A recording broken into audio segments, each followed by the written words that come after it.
তরমুজের এই সিজনে মন প্রাণ কলিজা জোড়ানো এই ঠান্ডা ঠান্ডা তরমুজের আইসক্রিম আপনাকে অনেক প্রশান্তি দিবে, অনেক রিফ্রেশিং এই সামার আইসক্রিম গুলো। যেহেতু তরমুজ এখন হাতের নাগালে পাওয়া যাচ্ছে এবং দামেও সাশ্রয়ী, খুব সহজে তরমুজ দিয়ে ঝটপটি ললি আইসক্রিম গুলো বানিয়ে নিতে পারেন। দেখতে যেরকম আকর্ষণীয়, খেতেও মজাদার। আসসালামু আলাইকুম, welcome to purple cooking and craft. আজকে আমি দেখাবো খুব সহজ তরমুজের আইসক্রিম বা ওয়াটারমেলন আইসক্রিম। এটা বানাতে আপনার কোনো কিছু দরকার হবে না, শুধু তরমুজ থাকলেই হবে। আমি একটা বড় তরমুজ থেকে একটা স্লাইস আলাদা করে কেটে নিলাম। তারপর সেই স্লাইস থেকে তরমুজগুলোকে কুচি কুচি করে কেটে একটা ব্লেন্ডারে নিয়ে নিলাম ছোট ছোট টুকরা করে। এখানে আমি সামান্য একটু লবণ দিয়ে দিব। তরমুজটা যদি মিষ্টি হয় তাহলে এখানে চিনি না দিলেও হবে, বাট আমি এখানে 3 চামচের মতো চিনি দিয়েছি।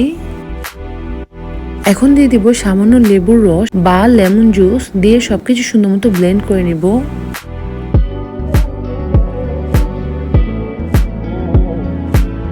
আমি কিন্তু এখানে কোনো পানি ইউজ করিনি, কারণ তরমুজের মধ্যে যথেষ্ট পরিমাণে পানি থাকে।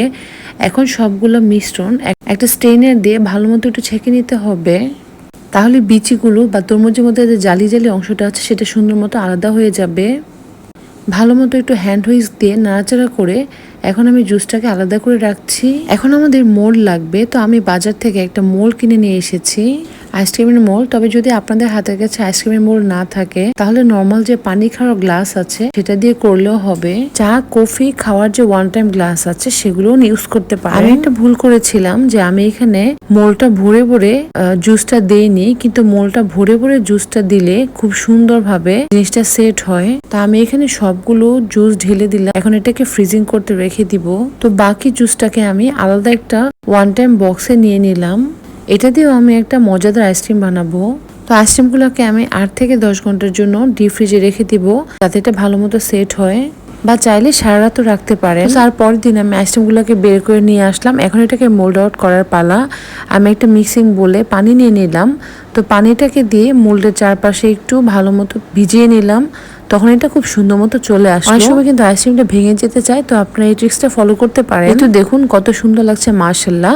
আমি কিন্তু এখানে কোনো ফুড কালার ইউজ করিনি, তবে আপনারা চাইলে রেড ফুড কালার ইউজ করতে পারেন। যদি এটা বাসার চেষ্টা করেন তাহলে অবশ্যই আমার ফেসবুক গ্রুপে শেয়ার করতে পারেন। এগুলো কিন্তু খেতে খুবই অসাধারণ হয়েছিল, খুবই মজাদার হয়েছিল তরমুজের ললি আইসক্রিম গুলো। তবে এই আইসক্রিম গুলোকে বাজারের কেনা হুইপ ক্রিমের আইসক্রিমের সাথে মেলাতে যাবে না। টেস্ট এবং হুইপ ক্রিমের টেস্টটা সম্পূর্ণই ভিন্ন। তাহলে দেরি না করে খুব সহজে আইসক্রিমটা বানিয়ে নিতে পারেন। এখন আমি ওই বক্সটা নিয়ে আসলাম, যে বক্সে আমি তরমুজের জুসটাকে জমাট বাঁধতে দিয়েছিলাম। এখন এটাকে আমি মোল্ড আউট করে নিলাম, তারপর এটা গ্রেটারের মাধ্যমে গ্রেট করে নিলাম। তবে আপনারা চাইলে শুধু তরমুজটাকে এইভাবে নিতে পারেন, কোনো সমস্যা নেই, রস করে না নিলেও হবে। এখন আমি তরমুজের মিশ্রণটাকে আইসক্রিমের বাটিতে নিয়ে নিলাম। এখন এখানে আপনারা যে কোনো ধরনের রুয়াবজা বা যে কোনো ফ্লেভার ইউজ করতে পারেন, মিল্ক দিতে পারেন, রুয়াবজা দিতে পারেন, বা ভ্যানিলা এসেন্সও দিতে পারেন, মানে আপনাদের মন মতো দিতে পারেন। তো আমি এখানে কোনো ফ্লেভার ইউজ করিনি, আমি শুধু একটু সামান্য স্প্রিঙ্কেল দিয়ে চেরি দিয়ে ডেকোরেশন করে নিয়েছি। মাশাআল্লাহ, এটাও খেতে খুবই ভালো লাগছিল। তরমুজের বরফ আইসক্রিম।